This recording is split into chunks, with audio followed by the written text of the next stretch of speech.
Remue ménage.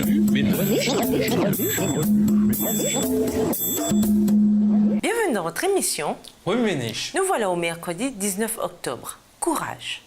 Lisons Genèse 3, les versets 16 à 19. Genèse 3, les versets 16 à 19. Il dit à la femme, « J'augmenterai la souffrance de tes grossesses. Tu enfanteras avec douleur, et tes désirs se porteront vers ton mari, mais il dominera sur toi. » Il dit à l'homme, « Puisque tu as écouté la voix de ta femme, et que tu as mangé de l'arbre au sujet duquel je t'avais donné cet ordre, tu n'en mangeras point, le sol sera maudit à cause de toi. C'est à force de peine que tu en tireras ta nourriture tous les jours de ta vie. Il te produira des épines et des ronces, et tu mangeras de l'herbe des champs.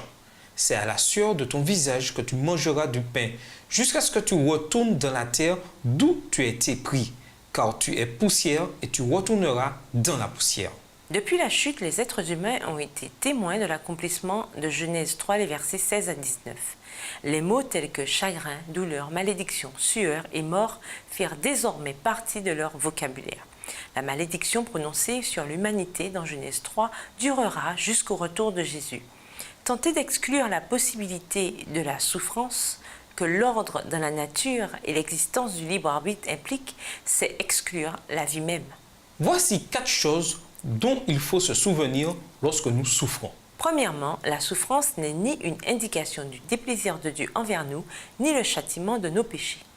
Bien que la souffrance soit une conséquence directe du péché d'Adam et d'Ève, et bien que nous souffrions en raison de notre culpabilité, il nous arrive parfois de souffrir simplement parce que nous vivons dans un monde coupable. Au jour de Job, on croyait généralement que Dieu punissait les péchés par le malheur. Cependant, le livre de Job nous enseigne que Dieu permet parfois l'affliction pour innocenter son caractère. Deuxièmement, quand nous souffrons, Dieu est avec nous. Sa puissance se révèle dans nos souffrances. Selon Paul, il entre dans la nature de Dieu de se révéler au sein de notre souffrance. 2 Corinthiens 12, verset 9. Considérez les cas suivants. La réaction de Job après son épreuve. Job 42, verset 5. Les 3 Hébreux dans la fournaise ardente. Daniel 3, les versets 24 à 27. Paul et Silas en prison. Actes 16, les versets 25 et 26. Paul, 2 Timothée 4, les versets 16 à 18. Troisièmement, la souffrance a toujours des limites. Dieu permit à Satan d'affliger Job. Toutefois, il lui imposa des limites. Satan s'en prit d'abord au bien du patriarche, puis à son corps.